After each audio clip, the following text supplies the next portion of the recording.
Gracias por ser parte de nuestro nuevo episodio de Alquimia Interior. Somos Marisa Bertolín, terapeuta, y Viviana Ríos, periodista.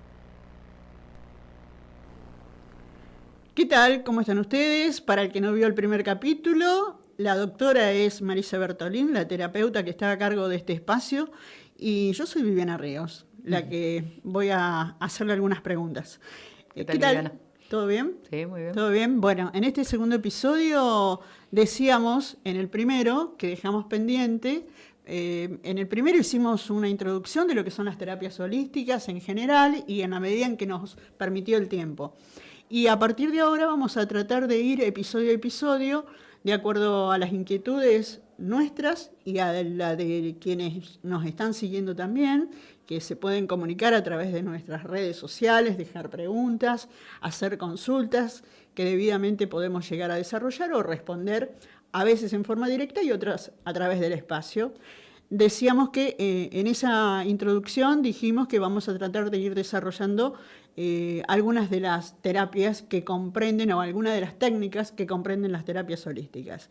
Hoy le toca el turno a las 5 leyes biológicas de Hammer. ¿Es así? Sí, sí, por supuesto. Bueno, el tema de las leyes de Hammer es fundamental para entender la nueva medicina germánica y también la biodecodificación. Muchas veces preguntan qué es una herramienta y qué es otra. Bueno, en realidad la biodecodificación toma toda la investigación de Hammer, de la nueva medicina, y lo que hace con todo este conocimiento es agregarle algunos recursos terapéuticos que no hizo Hammer, ¿no? Pero la base es las 5 leyes. ¿Podríamos empezar diciendo quién era Hammer? Bueno, Hammer, un médico alemán, él, una persona muy, muy inteligente, hablo en pasado porque falleció hace poco, pero vivió hasta los 90 años, una inteligencia extraordinaria, médico él, había estudiado 3 carreras, teología, medicina y también técnico en aparatología médica. De hecho, fue creador de muchos aparatos de tecnología. De diagnóstico, Claro, de diagnóstico, claro. Y él ya, siendo joven, vivía ya de las patentes de esos aparatos que había creado, entre los cuales estaba el tomógrafo con el que medían después los anillos de Hammer, que ya lo voy a detallar. Y bueno, y se dedicaban a la oncología con su esposa, que habían estudiado en la carrera de medicina. ¿Ella también era médica? Médica y oncóloga, sí. Ajá. Entonces atendían prácticamente gratis a los pacientes oncológicos porque vivían de lo que eran las patentes de sus equipos que habían creado. Era una familia que tenían 5 hijos, muy feliz, saludable, y cuando están en una fiesta, un príncipe oriental pega un tiro al aire y una bala lo mata, cae sobre el hijo de Hammer, Dirk Hammer, y lo hiere gravemente, lo llevaron a un hospital y bueno, no pudieron salvarlo. Entonces ellos que ya tenían una formación muy sólida, que eran oncólogos, que atendían a pacientes oncológicos, al poco tiempo de la muerte del hijo desarrollan cáncer de testículo él y cáncer de ovario y mama la mujer. Y Hammer se pregunta cómo puede ser que ellos, siendo una persona tan saludables, desarrollen esa enfermedad. Entonces ahí entran a investigar, porque ya estaban siendo oncólogos, ya empiezan a investigar con sus mismos pacientes qué les había pasado a ellos. Ellos asocian que esto tenía que ver con ese shock brutal. Tan puntualmente en el aparato reproductivo, digamos. Claro, con que ellos estaban bien en una familia saludable, feliz, exitosos profesionalmente, económicamente también. Entonces, con lo que asocian ellos esta aparición de esta enfermedad es con la muerte del hijo, y entran a consultar y a preguntar a todos sus pacientes si habían tenido algún shock, algún traumatismo, alguna experiencia tan fuerte en su vida como para poder desarrollar una enfermedad así. Y todos les responden que sí. Él les pide que le cuenten cuál había sido esas experiencias, y lo que empieza a ver es que hay una correlación entre las experiencias que habían vivido y la aparición del cáncer, ¿no?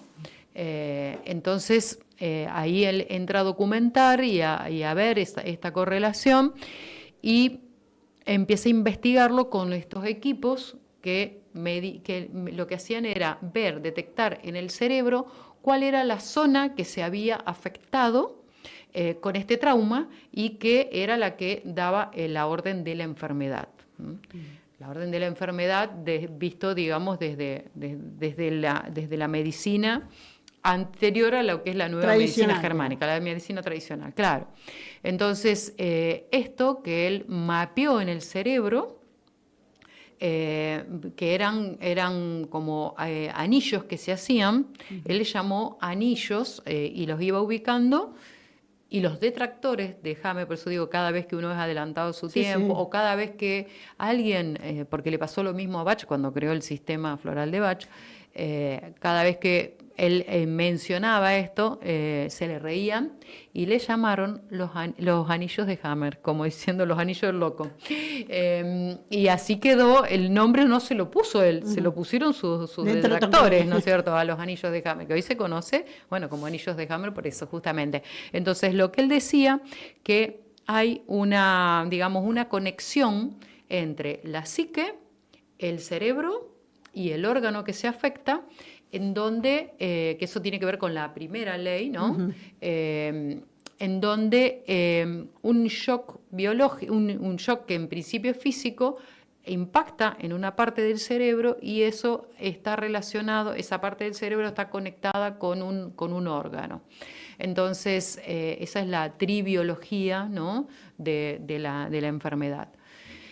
La primera ley de Hammer, ¿qué es lo que dice? Que algo para enfermarte tiene que ser brutal, tiene que ser un shock brutal, como fue en este caso la muerte del hijo, tiene que ser vivido en soledad, que no lo puedo hablar, no lo comparto, por eso es tan importante buscar ayuda con terapeutas, poder hablar de lo que a uno le pasa para que eso no sea vivido en soledad, y que a su vez no se le encuentre solución tampoco, que también, bueno, acá en el caso de la muerte del hijo, obviamente la solución de que vuelva a la vida no estaba, pero hay situaciones en donde el hablar puede ayudar a encontrar soluciones, ¿no? Entonces, la primera ley de Hammer, el conflicto debe ser imprevisto e inesperado. Si es algo para lo que estoy preparado, no me va a producir una enfermedad. Tiene que ser muy dramático, intenso, ¿para qué? Para que el corte quede colapsado, porque se sobrepasa el umbral de tolerancia, ¿no? Y se queda con obnubilación la persona, incapacidad de pensar y decidir. O sea, si a mí me dan una noticia y no es tan brutal, eso no tampoco me va a enfermar, pero si de pronto es algo que es dramático, es intenso y no le encuentro solución, es uno de los postulados de la primera ley de Hammer. Se vive en el aislamiento, no se puede comunicar y no hay solución, no hay salida, solo sufrirlo. Entonces, esos 4 puntos constituyen la primera ley de Hammer. Otro tema es que esa forma de trauma se puede vivir, digamos, cotidianamente, ¿no? En vez de que sea un shock brutal, por ejemplo, la violencia psicológica que va dejando a la persona. Como que se va acumulando. Claro, acumulativo, ¿no? Gota a gota. Entonces, esos son casos que también, digamos, pueden llegar a producir enfermedad cuando se sobrepasa el umbral de tolerancia. Claro, y que tampoco va teniendo solución, entonces se va causando como una callosidad, diríamos. Claro, es, por ejemplo, una persona que sufre violencia psicológica, en donde el psicópata la está diciendo que no tiene más solución que la que él le propone, y no puede hablarlo, y no puede encontrar solución, y lo está viviendo en aislamiento, y para esa persona sobrepasa la capacidad. Porque, bueno, hay gente que a lo mejor puede detectar la violencia y puede huir de ese lugar, pero hay gente que no puede salir. Entonces, bueno, ahí tendríamos otro tipo de situación traumática, claro, que en vez de ser un shock brutal, es un trauma acumulativo, ¿no? Bueno, esa sería la primera ley. Entonces, ahí... En principio se la llamó la ley férrea del cáncer porque lo primero que hizo Hammer fue estudiar el tema del cáncer. Pero lo que vio después es que esas mismas 5 leyes biológicas se aplicaban a cualquier somatización, a cualquier enfermedad. Hoy, bueno, no hoy en día, hace tiempo, desde que fue revelada, digamos, de que fue decretada como nueva medicina germánica y pasó todas las pruebas, de que se cumplan esas leyes, porque para que una ley sea llamada ley, tiene que cumplirse en el 100% de los casos. Si no, mientras tanto, son hipótesis a demostrar y a probar, ¿no? Pero bueno, se vio que a Hammer, cuando le tomaron un examen para ver si esto se podía hacer ley, le daban las tomografías con los anillos de Hammer, y él tenía que decir, solo con eso, porque si él había elaborado su teoría en base a eso, bueno, a ver, solo con eso, que él diga qué área del cuerpo estaba afectada, qué enfermedad tenía la persona, cuánto tiempo antes había ocurrido el conflicto, en qué fase digamos, estaba, que ya lo vamos a ver, la segunda ley habla de las fases. Entonces, él tenía que describir todo el proceso solamente con los anillos de Hammer, ¿no? Y bueno, cuando vieron que todo lo dijo correctamente, digamos en qué tiempo había ocurrido el conflicto, si estaba el conflicto activo en simpaticotonía o si ya lo había resuelto, cuál era la enfermedad, cuál era la somatización y todo eso, bueno, entonces ahí se pasaron a llamar las leyes de Hammer, o las leyes de la nueva medicina, ¿no? Entonces, esta es la primera ley. La segunda ley nos habla de que, ahí está, que todo proceso, que toda enfermedad tiene 2 fases. Venimos en un estado de normotonía, que sería nuestro biorritmo normal, que tiene que ver con que durante el día, cuando estamos en actividad, tenemos una simpaticotonía normal, saludable, ¿no? Que es lo que se le llama el eustrés. O sea, tenemos la energía como para ir a trabajar, mantener nuestra familia, bueno, hacer todas las actividades diarias, ¿no? Y cuando viene la tardecita, empezamos a bajar esta energía y a entrar en un proceso de vagotonía fisiológica. Bueno, cuando hay un evento traumático, ahí esa normotonía se rompe y empezamos a estar en un estado que es lo que dice ahí simpaticotonía, la fase simpaticotonía o de conflicto activo. Ahí estamos en un estado de simpaticotonía ya exacerbada, no es normal. Y ahí por eso es que cuesta, cuando tenemos insomnio, tenemos algo que nos preocupa, tenemos un conflicto activo, ¿no? Porque entonces el cuerpo empieza a cambiar la química corporal, empieza a producir más adrenalina, más cortisol, no descansamos bien de noche, la persona está obsesionada con el conflicto que tiene que solucionar y ya el cuerpo empieza a desequilibrarse, porque ya no tiene la recuperación nocturna por la vagotonía, ¿no? Cuando se pasa a la parte de vagotonía, cuando se resuelve el conflicto, ¿no? Ahí ven a ver esos 2 triangulitos que están con la punta para abajo. El primero es el shock y el segundo, que es la solución del conflicto, ¿no? Entonces, entre el primer evento y el segundo está la fase de conflicto activo. Y entre el segundo triangulito y volver a la normotonía está la fase de vagotonía o recuperación. más largo es el tiempo en donde se mantiene el conflicto activo, más largo va a ser la vagotonía, la recuperación. Por eso es importante resolver los conflictos apenas detectamos, no estamos durmiendo bien, estamos contracturados, algo nos preocupa. Bueno, ese es el momento de resolver, de buscar ayuda. ¿Para qué? Para no vivirlo en soledad, para buscar soluciones, para compartir ese proceso con alguien que ya tenga una experiencia en este abordaje, y también perderle el miedo a la enfermedad. Porque si sabemos que cuando estamos con un conflicto activo, esa es la causa de la enfermedad, pero que si lo solucionamos volvemos a la salud, bueno, vamos a también perderle miedo a la enfermedad, ¿no? Que yo creo que una de las cosas que sostienen tantas enfermedades hoy en día es el mismo miedo a la enfermedad, ¿no? Y por eso también hay una sobremedicalización con todas las consecuencias que trae y eso.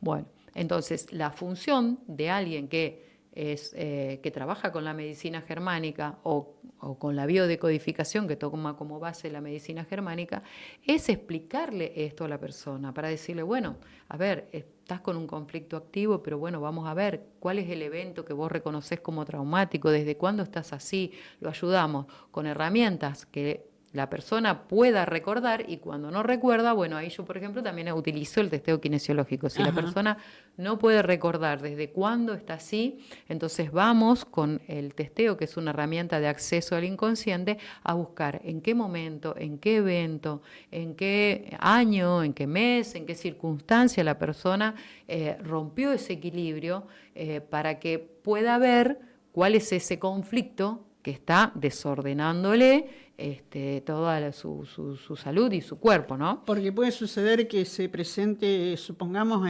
cuando tiene 40 años y en realidad cuando haces ese testeo te remonta a las primeras décadas de su vida.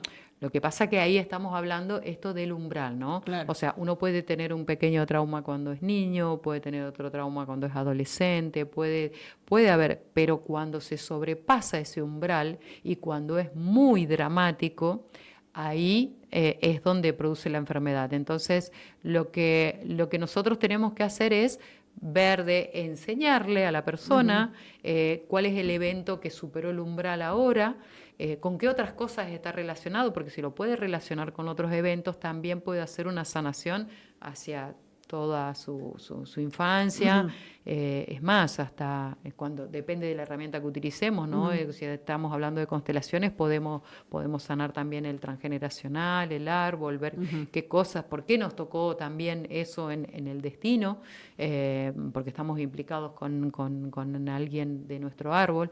Entonces, cuando la persona no tiene claro y dice, no, yo no recuerdo nada como traumático. Bueno, una de las cosas que tiene el trauma es que va al inconsciente, justamente, porque si no lo puedo manejar, entonces lo envío al inconsciente, sobrevivo ahora, pero bueno, ¿cuál es el costo? Y que por ahí me esté después jugando desde el nivel inconsciente. Entonces ahí utilizamos herramientas de acceso al inconsciente, como son el testeo kinesiológico, las constelaciones familiares, la Gestalt también.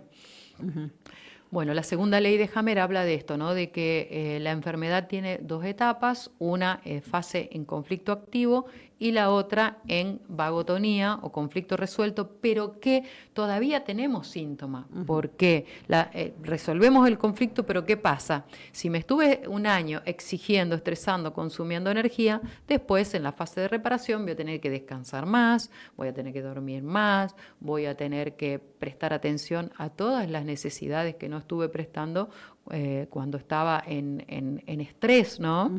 Y a esperar un tiempo a que el cuerpo se vuelva a reacomodar para llegar a estar de nuevo saludable. Entonces, esa tiene que ver con la segunda ley.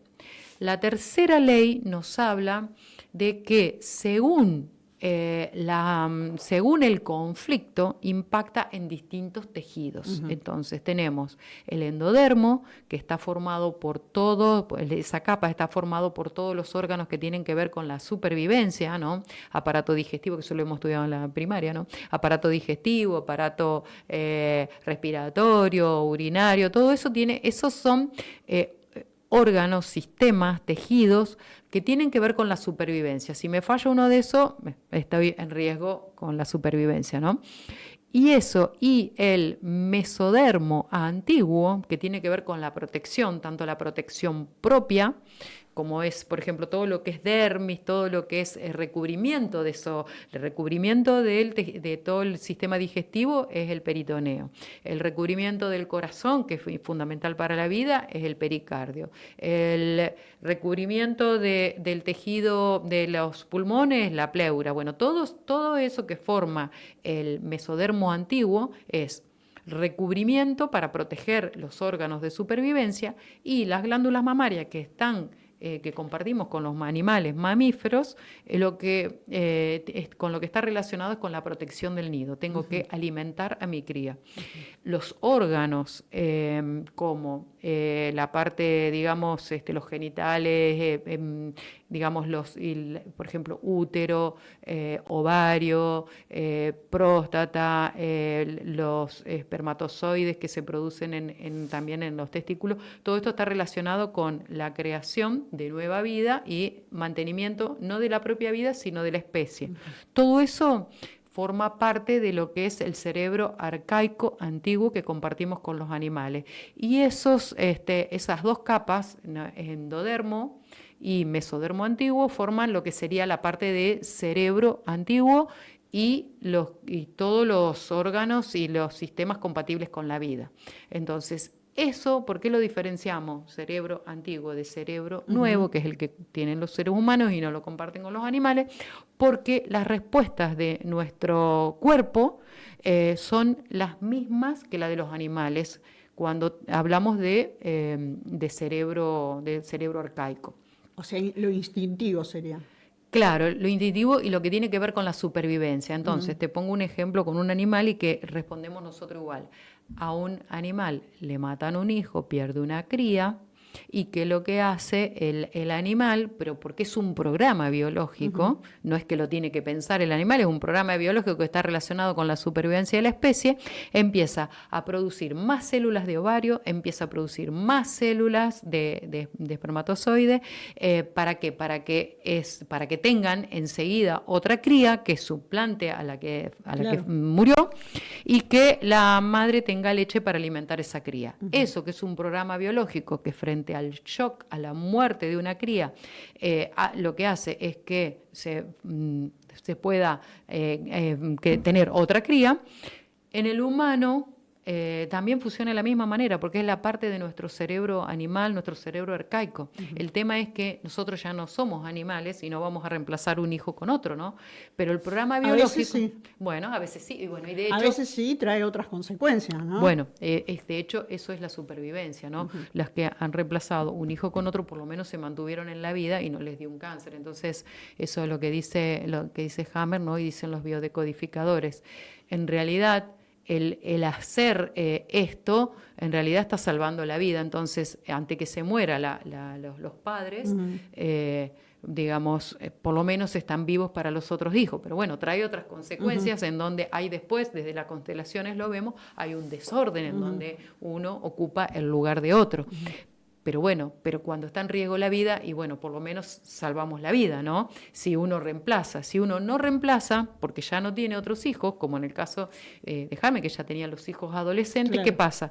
Todas esas células de ovario, de los espermatozoides, todo eso, entra a tener un desborde y que no se puede darle un cauce, un canal, y entonces ahí es en donde aparecen los tumores. Entonces, los tumores tienen que ver en estos órganos que están relacionados con el mesodermo antiguo y con el endodermo, tienen que ver con conflictos que afectan la supervivencia. Después tenemos en el cerebro nuevo, tenemos ya otros conflictos que vamos a somatizar, pero ya no van a estar en riesgo de vida. Por ejemplo, el tema del territorio, acá termina mi territorio, ahí estás vos, el tema de los problemas que tienen que ver con la orina, que estábamos hablando el otro día, ¿no? Que es marcar el territorio. Esos son conflictos de territorio, pero ya no van a estar en juego Claro. la En riesgo vida, la ¿no? vida. En riesgo la vida. Entonces, bueno, hice énfasis en esto del cerebro antiguo porque el tema de, bueno, lo que la gente más teme es el tema del cáncer. En 5 minutos, ¿podés Las otras dos redondear leyes. con las otras dos? Sí, sí, por supuesto. Bueno, la cuarta es muy sencilla, que en realidad la cuarta de lo que habla es que dice que los microorganismos no vienen a enfermarnos y a matarnos, sino que están en colaboración con un proceso que necesitamos. Habrán escuchado hablar a gente de cándida, y qué es lo que hacen las cándidas. Las cándidas terminan de digerir algo que nosotros, la comida chatarra que estamos comiendo y que no la podemos terminar de digerir. Bueno, entonces hay un ejemplo de cómo un microorganismo en realidad está colaborando con el huésped, que somos nosotros, y no es enfermar. Eso también es parte de lo que le explicamos a la persona para que deje de creer que, bueno, que los gérmenes nos van a venir a matar. Las bacterias cumplen la misma función. Las bacterias y los virus cumplen la misma función. Eso ya después lo vamos, cuando profundicemos, vamos a ir hablando. Pero hoy quería cerrar las 5 leyes. Y la quinta ley, que es la más importante, son todas importantes, ¿no? Pero la quinta ley es lo que es lo que también es necesario explicarle al consultante, al paciente, el sentido biológico, la quinta esencia de estos programas. Es decir, ninguno de estos programas está hecho para enfermarnos y ni para matarnos. Para castigarnos tampoco. Tampoco, claro. Y no es que nuestro cuerpo está descontrolado y no sabemos por qué nos apareció una enfermedad oncológica. Y tampoco es hereditario. Ni tampoco es hereditario, claro. Exactamente. Desde las constelaciones vemos que en realidad lo que heredamos son programas de cómo reaccionamos a la enfermedad. O sea, si mi mamá reaccionaba con pánico y yo, bueno, heredo eso y no me lo cuestiono, bueno, puedo reaccionar con pánico, pero no tengo necesariamente que reaccionar con esa enfermedad. Entonces, más nos conozcamos, más conozcamos la biología, más investiguemos en nuestro árbol por qué hubo esa enfermedad, y porque frente a tal y tal situación o frente a la pérdida reaccionaron de esta manera, pero no estamos obligados a reaccionar de la misma manera. Podemos superar, podemos reparar lo que se ha venido transmitiendo de generación en generación. Y también el cuerpo tiene programas que de supervivencia que a lo mejor que ya quedaron, los programas estos arcaicos ya quedaron obsoletos, ¿no? Pero bueno, es bueno que los conozcamos para decir, bueno, ya no necesito más esto. Yo me acuerdo que yo siempre doy el ejemplo de mis padres que venían de la guerra y de Italia, y ellos decían, hay que trabajar de sol a sol, hay que trabajar el pan, de ganar el pan con el sudor de tu frente. Momento. Para ese momento era válido. Claro. Ahora no, ya ahora es obsoleto eso. Y además el estrés se combate descansando. Claro.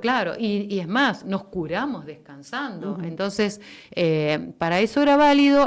Tenemos que honrar el destino difícil de quienes tuvieron que adaptarse a esos programas, pero ya hoy tenemos un montón de herramientas, un montón de recursos, un montón de conocimientos que hacen que la vida sea mucho más fácil. Bueno, cumpliste. En 5 minutos pudiste completar por lo menos la parte introductoria de lo que estamos hablando, de las 5 leyes biológicas de Hammer, que seguramente en otros episodios y a medida que vayamos avanzando con otras técnicas, vamos a ir profundizando. Claro, lo que podemos hacer después para profundizar acá es un pantallazo general, pero lo que podemos ir profundizando después distintos temas. Por ejemplo, el programa de tiroides, ¿con qué tiene que ver? Y bueno, el conflicto es no me alcanza el tiempo para. Entonces, exigimos la glándula tiroides, en simpaticotonía hay un hipertiroidismo para poder cumplir con todo, y en vagotonía hay un hipotiroidismo que si nos dejamos medicar, la dejamos de por vida. Algo tan simple como manejar el tiempo. Algo tan simple, claro, como manejar el tiempo y como descansar cuando estamos cansados y no exigirnos más de lo que podemos, nos permitiría curarnos de una manera natural. Bueno, nos despedimos hasta el próximo episodio. Hasta el próximo episodio.